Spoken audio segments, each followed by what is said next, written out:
Hello students, this is Harpravesh Kaur and today we will talk about class 9's biology and the topic for today is why do we fall ill? Of course हम सब किसी ना किसी time पे बीमार होते हैं। कुछ लोग कल बीमार थे, कुछ आज बीमार होंगे और कुछ कल होने वाले होंगे।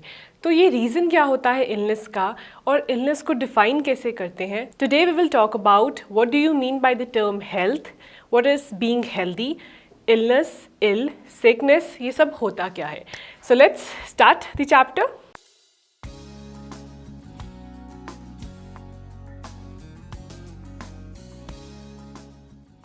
The significance of health. Health is a state of being well enough to function well physically, mentally and socially. The word health सिर्फ physically ठीक होना नहीं होता, health का मतलब होता है physically, mentally and socially, तीनों तरीके से ठीक होना। अगर आप तीनों तरीके से ठीक हैं तो आप healthy हैं। Personal and community issues both matter for health. It cannot be something that each one of us can achieve entirely on our own. The health of all organisms will depend on their surroundings or their environment. Of course, जब तक हम अपने environment के साथ घुल मिल नहीं जाते, हमारा दिन अच्छा नहीं जाता। जैसे आप क्लासरूम में ही ले लो, 60 लोग होते हैं क्लास में, बट स्टिल देयर आर 4 और 5 दो आपके बेस्ट फ्रेंड्स होते हैं जिनसे बिना बात किए आप एक स्कूल डे नहीं निकाल सकते।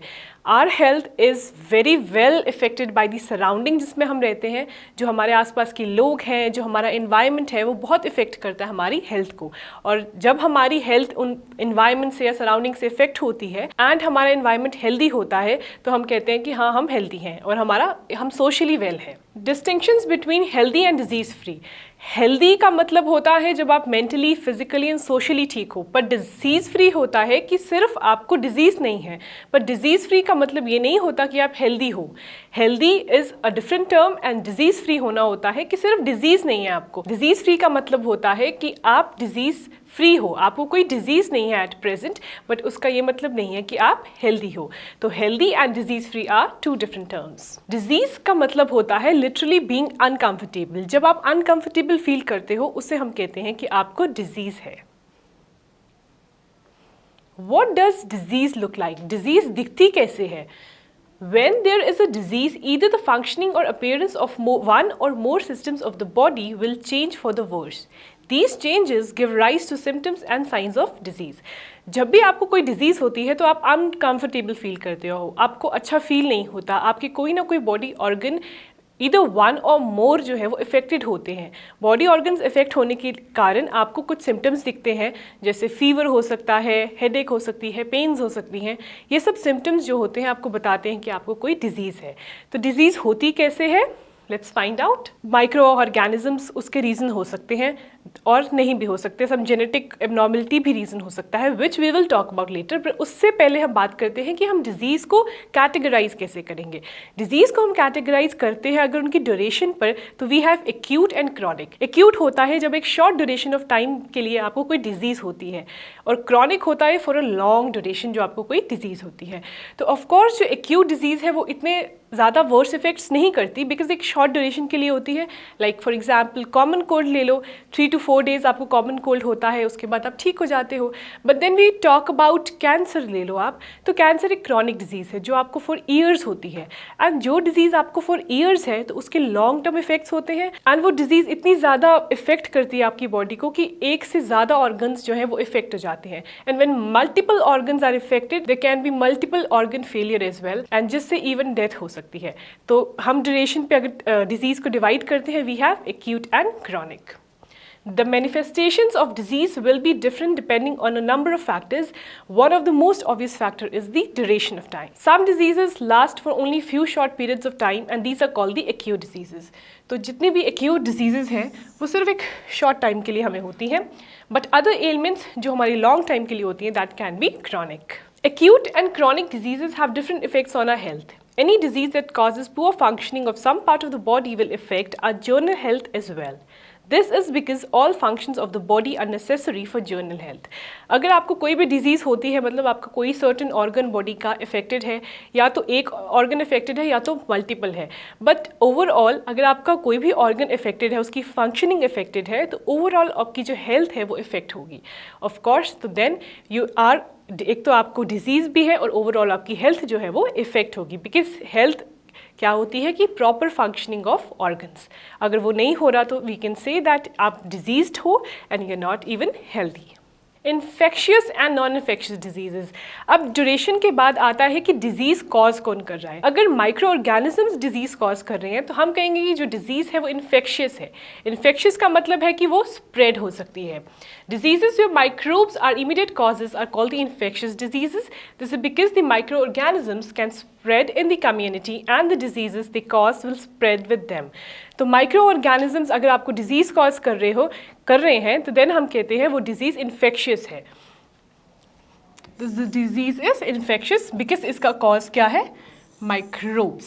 On the other hand, there are diseases that are not caused by microorganisms या infectious agents से नहीं cause होती हैं, वो होती हैं हमारी non-infectious diseases. Their causes vary, but they are not external causes like microbes that can spread in the community. Instead, there are mostly internal non-infectious causes. For example, जैसे cancer caused by some genetic abnormality. जब cancer किसी genetic abnormality से होता है, तो that is not caused by any microorganism, वो एक genetic abnormality है. That is genes के through कोई abnormality आई है. तो that is non-infectious. Non-infectious जो disease है, वो spread नहीं होती community में. Infectious diseases. तो infectious diseases cause कौन करता है? Infectious diseases are caused by bacteria, viruses, fungi, protozoans. जितने भी microorganisms environment में है, surrounding में है, वो disease cause करते हैं, तो हम कहते हैं कि हमारी disease infectious disease है. Common examples of diseases caused by viruses are the common cold, influenza, dengue fever, AIDS. ये जितनी भी हैं ये viruses से caused है. Then we have typhoid, we have cholera, we have tuberculosis, anthrax, ये सब है bacterial diseases. Then we have some skin infections जो fungi cause करता है. Then we have protozoan microbes that can cause diseases such as malaria. अब इन disease को cure कैसे करते हैं? ऑफ कोर्स आप लोग टीनेजर्स हो तो you must have gone through that phase और आप जा रहे होगे, यू मस्ट हैव फेल्ट कि आपको एक्ने हो रहा है, एक्ने इश्यूज़ हो रहे हैं and if you have went to the doctor तो उसने आपको बोला होगा एंटीबायोटिक लेने को. एंटीबायोटिक एक्चुअली करता क्या है? That will read now. Bacteria क्या करता है? जब बैक्टीरिया हमारी बॉडी में आता है तो हमारी बॉडी उसको फाइट करती है. फाइट कैसे करती है? कि उसे किल करने की कोशिश करती है. तो बैक्टीरिया बहुत स्मार्ट होता है, वो अपने आप को प्रोटेक्ट करके रखता है, वो अपने आसपास एक सेल वॉल बना लेता है. काफ़ी बायोकेमिकल पाथवेज के बाद वो एक सेल वॉल बनाता है. तो हम जो एंटीबायोटिक्स जो आपको डॉक्टर रिकमेंड करते हैं, जब हम एंटीबायोटिक्स खाते हैं तो ये जो सेल वॉल बनाने का मैकेनिज्म है ना, ये ब्लॉक हो जाता है. तो बैक्टीरिया के पास अब सेल वॉल नहीं रहती, तो इंस्टेड जो बैक्टीरिया है वो मर जाता है. That is what antibiotics do. तो तभी हमें जब एक्ने होता है या एनी बैक्टीरियल इन्फेक्शन होती है तो हमें एंटीबायोटिक्स दिए जाते हैं. And one such example, one good example of antibiotic is penicillin. As a result, the growing bacteria become unable to make cell walls and die easily. Human cells which do not make a cell wall anyway, so penicillin cannot have such an effect on us. So penicillin will have this effect on any bacteria that use such processes of making cell wall. तो हम ये भी सोच सकते हैं कि हमारे cells क्यों नहीं इन्फेक्ट होते उस पेनिसिलिन से? वो नहीं होते बिकॉज हमारी cells कोई cell wall नहीं बना रहे हैं, सिर्फ वो बैक्टीरिया बना रहा है अपने आप को प्रोटेक्ट करने के लिए. दैट्स द रीज़न जो पेनिसिलिन है वो सिर्फ बैक्टीरिया को किल करता है, not the human cells. What can be the means of spread? Communicable diseases can spread through air. जब आप स्नीज करते हो जो ड्रॉपलेट्स हैं वो एयर में आ जाते हैं. एयर में आने के बाद वो ट्रैवल करते हैं और जब कोई अदर पर्सन, कोई आपका साथ बैठा हुआ बंदा या कोई भी और, जब वो ब्रीद इन करता है या ब्रीद आउट करता है तो वो इनहेल कर लेता है वो ड्रॉपलेट्स को, और ड्रॉपलेट्स को इनहेल करने के बाद वो इन्फेक्शन जो है वो आपसे उस इंसान को स्प्रेड होगी. This is how the communicable diseases spread. So examples are common cold, pneumonia. These can spread through the air. Organ-specific and tissue-specific manifestations. The disease-causing microbes enter the body through different means. Different species of microbes seem to have evolved to home in different parts of the body. जो जितने भी microorganisms हैं वो हमारी body में different routes से आते हैं. It can be through water, through the air, through the food you eat. काफ़ी मीन्स से आते हैं और उसके बाद वो माइक्रो ऑर्गेनिजम्स अपना घर ढूंढ लेते हैं. हमारी बॉडी में डिफरेंट ऑर्गन्स हैं तो वो किसी ना किसी को टारगेट करके अपना घर बना लेते हैं और वहाँ पे they start living. The signs and symptoms of a disease will thus depend on the tissue or organ which the microbe targets. तो माइक्रोब जिस भी ऑर्गन को या टिश्यू को टारगेट करता है, जो भी डिजीज़ है वो उस पर डिपेंड करेगी कि उसने किसको टारगेट किया है एंड देन फर्दर सिम्टम्स क्या हैं. An active immune system recruits many cells to the affected tissue to kill off the disease causing microbes.